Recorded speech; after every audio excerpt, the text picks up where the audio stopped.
Bonjour,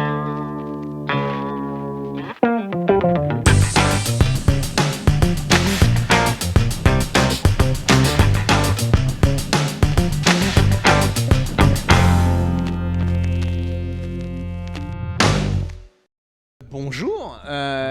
vous avez devant vous un monsieur qui a créé un personnage absolument extraordinaire, une sorte d'Alexandre le Bienheureux, si les gens connaissent ce film qui était un naïf mais pas si naïf que ça en fin Voilà, de compte.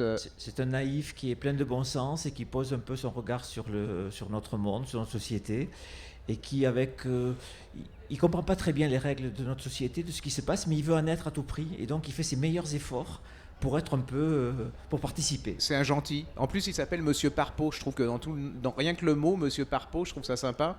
Et alors, c'est vrai qu'il va lui arriver plein de choses. C'est-à-dire que il comprend rien, mais en comprenant rien, il nous explique tout, je trouve. C'est une belle formule. Non, mais c'est vrai, hein, on se dit, mais ce type, il se fourvoie dans toutes les situations. Voilà. Et en fin de compte, Chaque- nous, en tant que lecteurs, on se dit, mais sa réflexion qui apparaît, qui est niaise un peu, en fin de compte, elle est pleine de bon sens, hein. Voilà, chaque fois il met le doigt dessus sur les choses, et il désigne un petit peu ce que nous pensons tous avec c'est un peu les Hurons de Montesquieu ou le Candide de Voltaire.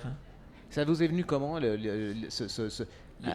En fait, bon, j'ai un métier, évidemment, je travaille, et donc j'ai reçu un jour une demande d'emploi où la personne, au lieu de dire, ben voilà, j'ai fait 2 ans, j'ai fait un BTS, j'ai fait ci ou ça, dès la deuxième ligne, elle me dit, j'ai des problèmes avec ma femme.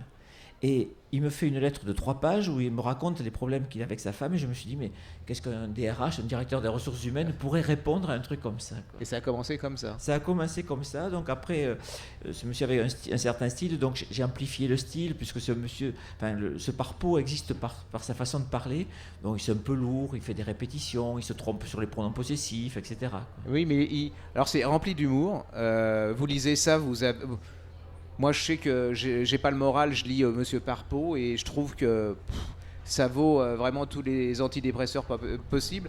Alors ils ont réédité en poche, voilà, ils ont réédité les premières aventures. C'est une merveille, hein. Franchement, ça devrait, comme on dit, être remboursé par la sécurité sociale.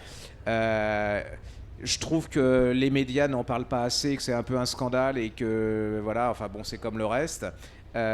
Si vraiment vous n'avez pas le moral, si vous voulez un peu vous changer les idées, vous lisez ça, vous verrez, c'est une petite merveille. Alors, il s'est pas arrêté là, c'est-à-dire que il nous a sorti il y a pas longtemps un bouquin qui s'appelle À votre santé, Monsieur Parpeau. Et pour moi, c'était pas possible de lire ça parce que je suis hypochondriaque, donc ça se passe. C'est un monsieur qui a un cancer. Déjà, vous dites un cancer, voilà. Et là, bah, il va vous faire exploser de rire. Et surtout, il fait des réflexions sur la maladie, sur la mort, sur les médecins, sur la sécurité sociale, sur tout, qui sont extraordinaires comme le personnage. Vous pouvez me raconter? Oui, oui, donc il se retrouve dans le milieu de l'hôpital, il va croiser médecins, infirmières, mais aussi la militante du droit de mourir dans la dignité, l'aumônière, la psychologue, donc là je me suis un peu lâché sur le Oui, ça psychologue. c'est clair. Oui. Mais une psychologue de l'école de Brive, hein. Ah oui, oui, Ça, j'ai adoré. Oui. c'est assez important quand même. Ouais. Voilà, donc, et par-delà cela, sans aucune rébellion, ben, je crois qu'il va démontrer qu'il y a un petit monde autour de la maladie et que finalement on devient vraiment frère entre nous face aux ultimes choses, quoi. Pour vous dire, par exemple, il se dit j'ai un cancer, je vais mourir bientôt, donc les chercheurs, ils mettent du temps, hein. Donc il se dit il faut qu'ils trouvent vite. Et donc il se propose de faire le ménage chez la dame qui cherche les microbes et les antithèses pour que ça aille plus vite. Et il y a plein de choses comme Voilà, ça d'une naïveté. il est toujours comme ça, mais en même temps, bon, effectivement, on comprend bien que tout le monde est dans cette attente. Et ce livre, celui-là, il a démarré parce que j'ai rencontré une chercheuse justement qui s'appelle Anna K. Enfin, j'ai après changé un petit Oui, peu le nom. Et c'est un peu un hommage aussi à ces gens qui sont, je crois, qui sont pas là par hasard et qui donnent vraiment beaucoup. Alors c'est vrai qu'on est toujours un peu dans la critique par rapport aux médecins, etc. Mais je crois qu'ils sont là.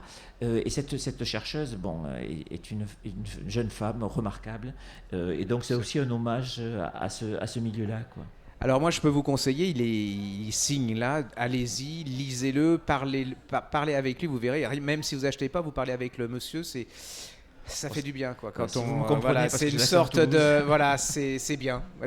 Donc, quand vous l'écoutez, c'est comme lui. En plus, son livre a un peu un accent comme il a, c'est-à-dire c'est très, voilà, c'est chantant, c'est humain, c'est mignon comme tout et c'est profond à la fois. Donc, allez-y, lisez Monsieur Parpeau, puis après vous vous souviendrez toute votre vie de Monsieur Parpeau, et puis vous en rencontrerez parce que j'en ai rencontré depuis Monsieur Parpeau. Merci. Merci.